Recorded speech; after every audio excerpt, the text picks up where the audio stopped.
Bismillahirrahmanirrahim. Assalamualaikum warahmatullahi wabarakatuh. Pertama-tama marilah kita menjadikan puja dan puji syukur hanya milik Allah Subhanahu wa taala atas berkat rahmat dan hidayahnya sehingga kita diberikan banyak kesehatan. Kemudian salam beserta salawat lalu pula kita kirimkan kepada baginda Muhammad Rasulullah Shallallahu Alaihi Wasallam.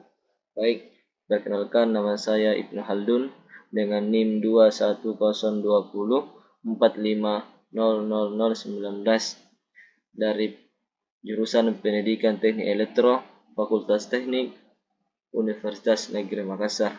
Baik, saya akan menjelaskan tentang materi underground power transmission dan gas insulated transmission line.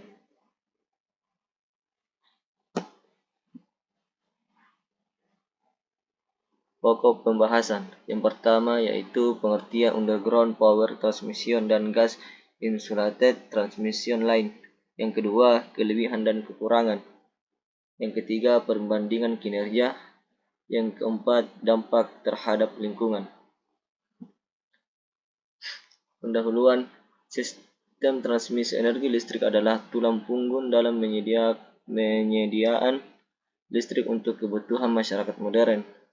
Dalam beberapa dekade terakhir, perkembangan teknologi transmisi telah memberikan kontribusi besar dalam meningkatkan efisiensi, keandalan, dan keamanan sistem distribusi energi listrik. Dua teknologi yang terus berkembang dalam hal ini adalah transmisi bawah tanah dan transmisi dengan isolasi gas. Transmisi bawah tanah menggunakan kabel yang terletak di bawah permukaan tanah, sementara transmisi dengan isolasi gas menggunakan gas sebagai bahan isolasi dalam kabel transmisi.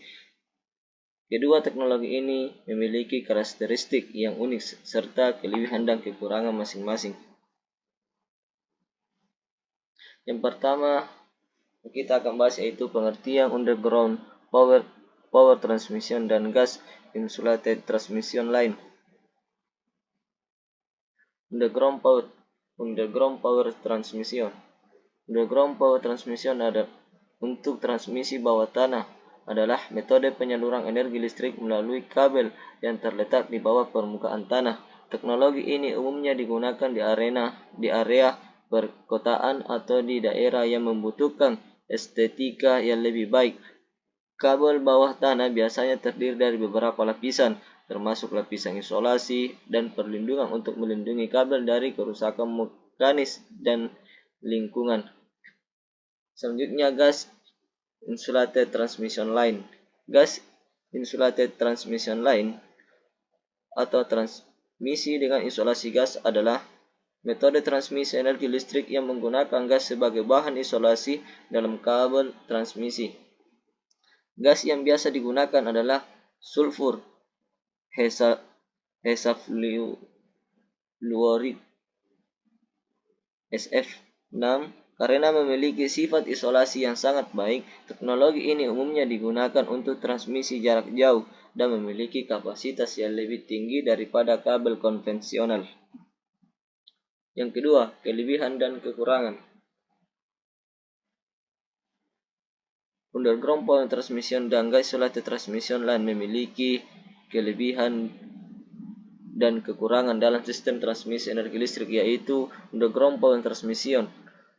Kelebihan yang pertama itu estetika, yang kedua itu keamanan, yang ketiga tidak terpengaruh cuaca, yang keempat kinerja yang lebih baik. Dan kekurangannya yang pertama itu biaya tinggi, yang kedua keterbatasan kapasitas, dan yang ketiga kesulitan perbaikan. Untuk gas insulated transmission line, kelebihan yang pertama itu kapasitas tinggi, yang kedua kompak, yang ketiga keandalan tinggi, dan keempat tidak terpengaruh cuaca. Dan kekurangannya yang pertama itu biaya tinggi, yang kedua kesulitan perbaikan, yang keempat dampak lingkungan. Yang ketiga perbandingan kinerja. Perbandingan kerja. Kapasitas underground power transmission, kapasitas terbatas oleh ukuran kabel dan karakteristik isolasi, biasanya memiliki kapasitas yang lebih rendah dibanding dengan transmisi udara atau transmisi dengan isolasi gas. Yang kedua, gas insulated transmission line memiliki kapasitas yang lebih tinggi karena menggunakan teknologi isolasi gas yang efisien, cocok untuk transmisi dengan kapasitas tinggi atau jarak jauh. Underground power transmission lebih andal karena tidak terpengaruh oleh cuaca atau gangguan eksternal lainnya, tidak rentan terhadap kerusakan oleh angin, badai, atau tindakan vandalisme. Gas insulated transmission line juga memiliki keandalan yang tinggi karena tahan terhadap gangguan eksternal dan memiliki umur pakai yang panjang. Underground power transmission, biaya instalasi dan perawatan cenderung lebih tinggi karena memerlukan pekerjaan penggalian dan perlindungan tambahan. Gas insulated transmission line, biaya instalasi dan pemeliharaan relatif tinggi karena menggunakan teknologi isolasi gas yang canggih, namun biasanya lebih murah daripada transmisi bawah tanah karena tidak memerlukan pekerjaan penggalian yang rumit. Selanjutnya, dampak terhadap lingkungan. Underground power transmission, hal positif yaitu mengurangi visual dan estetika negatif dari tiang listrik dan kabel udara, sehingga dapat meningkatkan kualitas lingkungan perkotaan. B yaitu negatif, memerlukan penggalian tanah yang dapat merusak ekosistem tanah, mengganggu tanaman dan hewan yang ada di sekitarnya. Penggunaan bahan isolasi yang tidak ramah lingkungan juga dapat menjadikan masalah. Selanjutnya, gas insulated transmission line. Hal positif yaitu memiliki jejak tanah yang lebih kecil karena menggunakan pipa isolasi yang kompak, sehingga dapat mengurangi dampak terhadap tanah dan ekosistem di sekitarnya. Juga dapat mengurangi risiko kebakaran karena bahan isolasi gas yang tidak mudah terbakar. Dan negatifnya yaitu penggunaan gas isolasi seperti sulfur hexafluoride SF6 dapat memiliki dampak negatif pada lingkungan jika tidak dikelola dengan baik karena SF6 merupakan gas rumah kaca yang sangat kuat dan dapat berkontribusi terhadap pemanasan global. Dan yang terakhir yaitu kesimpulan. Transmisi bawah tanah dan transmisi dengan isolasi gas adalah dua teknologi yang sangat penting dalam sistem distribusi energi listrik. Meskipun keduanya memiliki kelebihan dan kekurangan masing-masing, keduanya memiliki peran yang vital dalam memenuhi kebutuhan energi listrik masyarakat dan industri modern.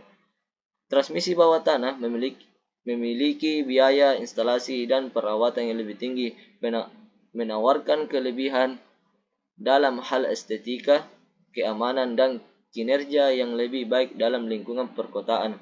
Dalam menghadapi tantangan energi listrik yang semakin kompleks, pengembangan teknologi transmisi bawah tanah dan transmisi dengan isolasi gas perlu terus dilakukan.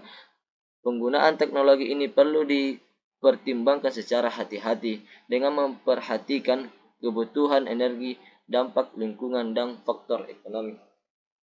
Baik, itulah dari tadi materi yang dapat saya sampaikan. Apabila ada kurangnya mohon dimaafkan. Wabillahi taufiq wal hidayah. Wassalamualaikum warahmatullahi wabarakatuh.